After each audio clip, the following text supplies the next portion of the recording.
نہیں انکار حامی کو ملی خیرات جو سب کو وہ تخت و تاج ان کا ہے. حضرت خود ہی فرما رہے ادھر بھی راج ان کا ہے ادھر بھی راج ان کا ہے عرش مشتاق ان کا ہے فرش محتاج ان کا ہے. نعرے تکبیر نعرے رسالت سے کہیں گے سب ہاتھ بلند کر کے نعرے تکبیر.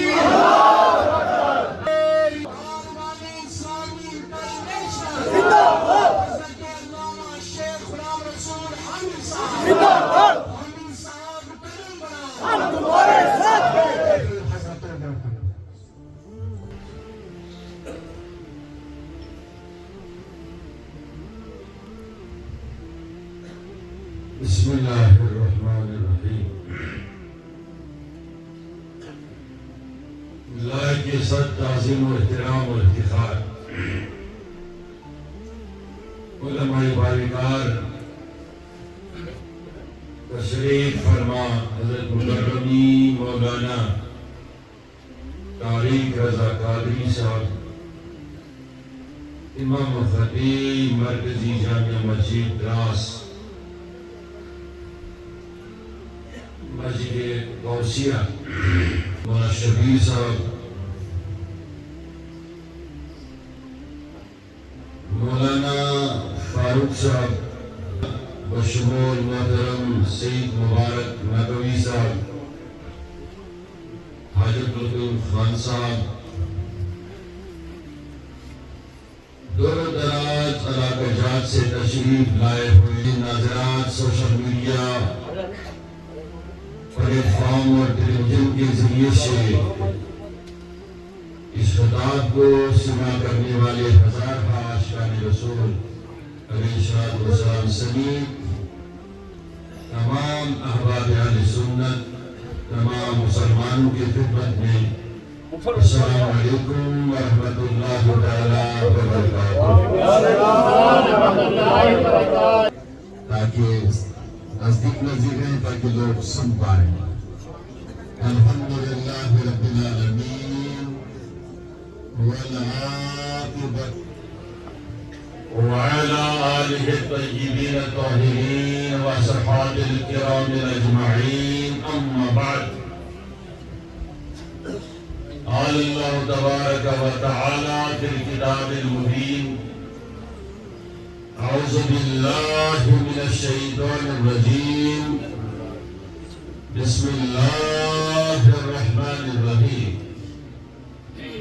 ربنا لا تزغ قلوبنا بعد إذ هديتنا وهب لنا من لدنك رحمة إنك أنت الوهاب صدق الله مولانا العظيم. وقال النبي صلى الله عليه وسلم مثل أهل بيت كسفينة النوح إن الله وملائكته يصلون على النبي يا أيها الذين آمنوا صلوا عليه وسلموا تسليما. مولاي صل وسلم دائما وابدا على حبيبك خير الخلق كلهم محمد سيد الكونين والثقلين والفريقين من عرب ومن عجم هو الحبيب الذي ترجى شفاعته لكل حول من الأحوال مقتحم. ثم الرضا عن أبي بكر وعن عمر وعن علي وعن عثمان ذي الكرم.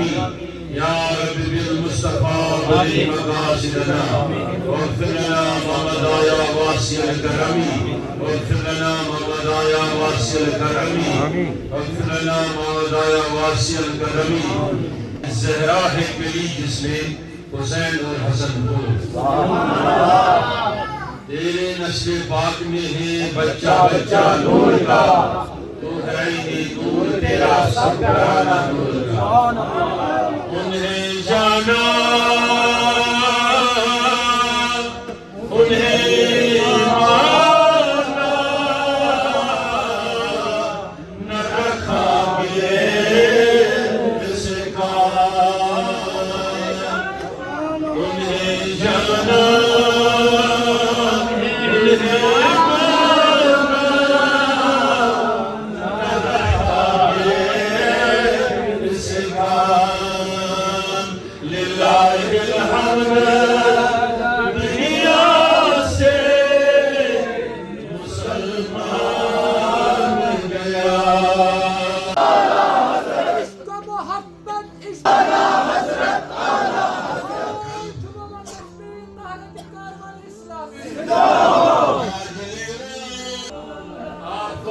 چاہتے کہ میرا دل مصطفیٰ کے ذکر میں رات دن دھڑکے. دل ہے وہ دل جو تیری یاد دل میں معمول. سر ہے وہ سر جو تیرے قدموں میں قربان گیا. سر ہے وہ سر جو تیرے قدموں میں قربان گیا. بہت بہت جاتی ہے. بولیے رحمت بات دار سب سے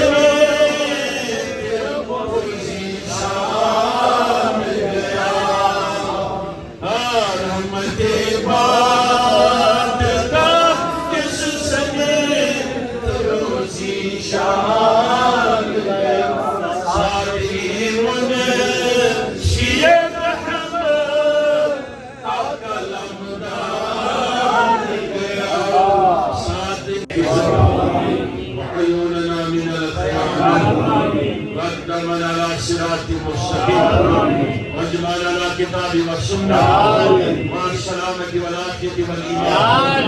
اللهم يا ربنا نسألك الشفاعة الكاملة والإيمان الكاملة. يا ربنا ويا ربنا وخاتم بالخير. اللهم يا أكرم الأكرمين مغفرتك أوسع من ذنوبنا ورحمتك أجلنا من أعمالنا برحمتك يا أرحم الراحمين. ہم سب کو اس مقدس تقریب میں آسمان الحرام کو جمع کیا اور جمع کرنے کے بعد اپنی ذکر اور ذکر مصطفیٰ اور ذکر اہل بیت کی توفیق بھی عطا کی. اللہ تعالیٰ سے دعا ہے کہ یہ مجلس، یہ خطاب اور یہ پروگرام جتنے رفقا یہاں تشریف فرما ہے ان کے لیے اور ہمارے لیے دنیا آخرت اور قبر میں باعث شفاعت اور مغفرت. وقت بڑا کم ہے اور تنگ بھی ہے. اور یقین تو آپ کی مرکزی جامعہ مسجد بہت بڑی ہے، لیکن یہ آپ لوگوں کی محبتیں ہیں پورے علاقے دراز سے اور پورے علاقوں سے تشریف جو حضور علیہ السلام کی ارشاد لائے ہیں، تو اس وجہ سے گرمی بھی بہت زیادہ ہے، ایک صف پہ 4 صف بیٹھے ہیں۔ اس سب کا لحاظ رکھتے ہوئے کوئی طویل گفتگو نہیں کریں گے، بلکہ مختصر سا کلام، مختصر سے گزارشات جن کی ضرورت اس وقت موجودہ دور اور موجودہ حالات میں ہے، اور آپ کی محبت تو دیدی بھی ہے۔ مبارک صاحب کی تو کوشش رہتی ہے کہ ہم یہاں حاضر ہو جائیں، اور ساتھ میں جو احباب ہم سے اس سرزمین سے محبت کرتے ہیں، بلکہ دنیا کے کونے کونے سے محبت کرنے والے لوگ ہیں، ان کی تمنائیں ہوتے ہیں کہ ہم ان کے پروگراموں میں آئیں، جلسوں میں آئیں، لیکن کیا کریں، میری مجبوریاں اتنی زیادہ ہے کہ میں پلٹ کے اس علاقے میں محبت سے آنا چاہتا ہوں، لیکن وقت بڑا کم ہوتا ہے میرے لیے، اور پروگرام پورے دنیا میں رہتے ہیں، تو افورڈ کرنا جانا بہت کم ہوتا ہے۔ اللہ کرے کہ مجھے آپ جیسے عاشقوں کے بیچ میں بار بار آنا خدا نصیب فرمائے۔ دراز والوں کے بیچ میں آ کر یہ محسوس کرتا ہوں کہ جیسے اعلیٰ حضرت ابھی زندہ ہے اور کرسی پہ ہے، ایسے عقیدے میں آپ مضبوط ہیں، اللہ کرے کہ یہ عقیدہ اور بڑھ جائے، مضبوط ہو جائے۔ اللہ تعالیٰ قرآن عظیم میں ارشاد فرماتا ہے، ربنا لا تزغ قلوبنا بعد اذ ہدیتنا وہب لنا من لدنک رحمہ۔ فرمایا کہ میرے محبوب، آپ اور آپ کی امتی یہ دعا مانگا کرے، انہیں بتا دو، وہ مانگے بتائیں کہ یا رب، جب تو نے ہمیں ہدایت کے راہ پر رکھا، ہدایت کے کاملہ عطا فرمائی اور ہم ہدایت یافتہ ہوئے، تو پھر ہمارے دلوں میں ایسی کوئی کجی نہ ڈالنا، کوئی ٹیڑھا پن نہ ڈالنا، کوئی ایسا اشتیاق نہ آ جائے جس وجہ سے ہمارے دل پھر جائے اور ہم ہدایت کے راہ سے پٹک پڑے، ہدایت کے پٹری سے گر پڑے۔ اے رب، ہم مانگتے ہیں تیری ذات سے، لا تزغ قلوبنا بعد اذ ہدیتنا، ہدایت کے بعد ہمیں اس پٹری سے گرانا نہیں، ہدیتنا لا تزغ قلوبنا بعد اذ ہدیتنا ہب لنا من لدنک رحمہ انک انت الوہاب۔ اب اس کا ترجمہ میں آگے بتاؤں گا، چونکہ آج پورے دنیا میں عاشورہ تقریبات منعقد ہوتے، اور اس طریقے سے پورے درست دنیا میں، بالخصوص ہماری وادی میں، امام عالی مقام سید الشہداء کی شہادت کے بارے میں، اس عنوان کے بارے میں بڑے تقریریں ہوتے ہیں ان کے شان میں، کیونکہ جہاں عاشورہ کی اپنی فضیلت ہے ہی، بولیے، عاشورہ کی اپنی فضیلت ہے ہی، یہ معرکہ کربلا سے پہلے بھی بڑا عظیم دن ہے۔ جب حضور صلی اللہ علیہ وسلم تشریف لائے مدینے میں، مکے سے ہجرت فرما کر، توجہ ہے، تو ہجرت فرمانے کے بعد اس نے دیکھا 9 عاشورہ اور 10 عاشورہ مدینے کے بازاروں میں بڑی گہمی کا ماحول ہے، بڑی چیل پیل ہے، لوگ خرید و فروخت کر رہے ہیں۔ پوچھا انصار سے، کہا آقا، مسئلہ یہ ہے کہ مدینے میں کیونکہ یہود زیادہ رہتے تھے، وہ موسیٰ علیہ السلام کو مانتے ہیں، اس وجہ سے عاشورہ کو یہ سمجھتے ہیں کہ اس دن ان پہ وحی نازل ہوئی موسیٰ علیہ السلام پر، اور اللہ تعالیٰ نے قوم بنی اسرائیل کو، موسیٰ کے قوم کو علیہ السلام غلبہ دیا، فتح دی، سرفرازی عطا کی، تو اس وجہ سے یہ عاشورہ وہ مناتے ہیں. تو حضور علیہ الصلوۃ والسلام نے فرمایا میرے صحابیوں جاننثاروں، ان سے تو موسیٰ تو میرا بھائی ہے، ان سے تو ہم زیادہ موسیٰ کا دل منانے کے حقدار ہیں. وہ جو لوگ کہتے ہیں نا دن منانا جائز ہی نہیں، حضور نے فرمایا کہ عاشورہ منانا ہم زیادہ حق رکھتے ہیں ان سے زیادہ. اب توجہ رکھنا. پھر فرمایا کہ یہ اس دن کرتے کیا ہے؟ تو انہوں نے کہا یہ روزہ رکھتے ہیں اور عجیب قسم پکوان بناتے ہیں. تو حضور نے فرمایا کس دن رکھتے ہیں؟ فرمایا 10 کو. حضور نے فرمایا ہم 9 کو بھی رکھیں گے اور 10 کو بھی رکھیں گے تاکہ ہماری مشابہت جو ہے وہ یہود سے نہ ہو جائے. اب توجہ رکھنا میری بات. مگر دن منانے کا ارادہ حضور علیہ الصلوۃ والسلام نے فرمایا. آج دنیا میں یہ بات چلی ہے، لوگ اس چیز پہ جھگڑتے ہیں. کوئی کہتا ہے مقام صحابہ بلند ہے، کوئی کہتا ہے مقام اہل بیت بلند ہے، اور بہت سارے لوگ تو کفِ لسان اس حد تک کر چکے ہوں بات کرنے سے ڈرتے ہیں. لیکن ہم کہتے ہیں اہل سنت کا نظریہ اور طریقہ یہ ہے صحابہ کا اپنا مقام ہے لیکن اہل بیت اطہار کا اپنا مقام. مقام کی اگر آپ مجھ سے بات پوچھیں گے کہ 2 الفاظ میں سیدھی بات بتاؤ کہ مقام کے بارے میں آپ کیا کہنا چاہتے ہیں، ہم کہیں گے جب بات مقام صحابہ کی آتی ہے، جب مقام صحابہ کی فضیلت کی بات آتی ہے، وہ ہمارے اللہ اکبر آنکھوں کے نور ہے، وہ ہمارے دل کے سرور ہے، وہ جذبہ اور شان ہے ہمارے. لیکن بات جب ان کی شان کی آتی ہے تو ہم کہتے ہیں وہ بدر ہو، وہ حنین ہو، وہ کوئی بھی معرکہ احد ہو، وہ خیبر ہو، ان کی شان یہ ہے وہ مصطفیٰ کے ساتھ کندھے سے کندھا ملا کر جہاد کرتے تھے، اسلام کو آگے بڑھاتے تھے. لیکن جب بات اہل بیت کی ہوتی ہے تو ہم کہتے ہیں صحابہ کندھے سے کندھا ملا کر چلنے والے لوگ ہیں لیکن اہل بیت کندھے پر مصطفیٰ پر بیٹھ کے چلنے والے.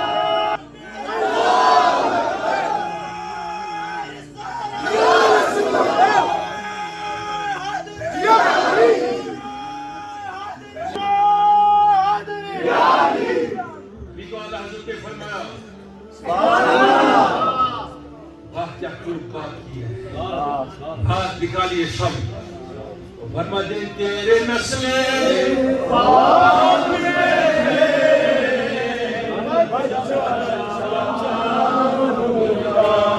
کے بارے میں رکھے جن کے شان اور کثیر مصطفیٰ نے اپنی زبان سے بیان کی. وہ زندیق ہے، اس دل پر لعنت ہے، اس زبان پر اللہ تعالیٰ کا عذاب ہے. لیکن اتنا یاد رکھو کوئی صحابہ کی محبت میں الیاذ باللہ اہل بیت کے رحمت سے محروم نہ ہو جائے اور کہے کہ صحابہ کے پیار میں یہ کہے کہ میں اہل بیت کا تذکرہ نہ کروں. تو ان کو سمجھانا چاہتا ہوں وہ اہل بیت اطہار کسی طبقے کے نہیں ہے، کسی جماعت کے نہیں ہے، کسی ایک فرد کے نہیں ہے. وہ حسین کے بارے میں جب بات کرتے ہیں تو میں کہتا ہوں حسین کائنات کے ہر مظلوم کا حسین ہے، ہر فرد کا حسین ہے. جہاں انسانیت وہاں حسین، جہاں توحید وہاں حسین، جہاں رسالت وہاں حسین.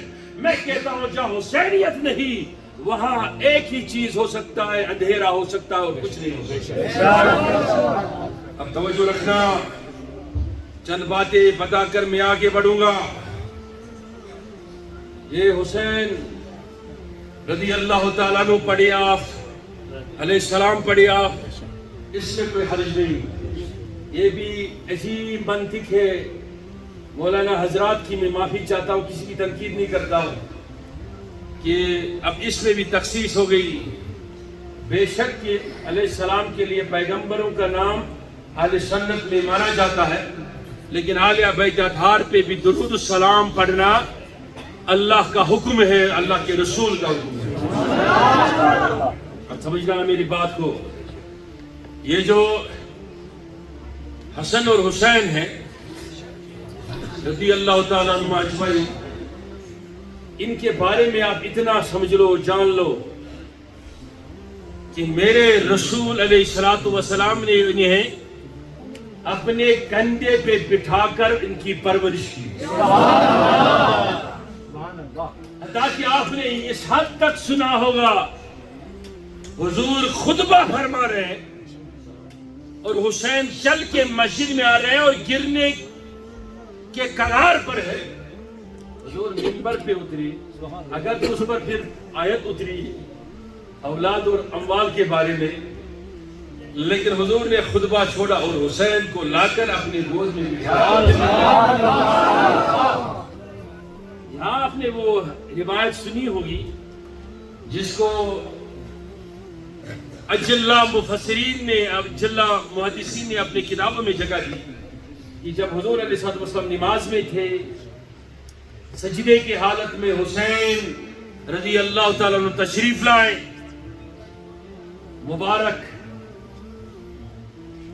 شانوں پر، مبارک کمر پہ سوار ہوئے،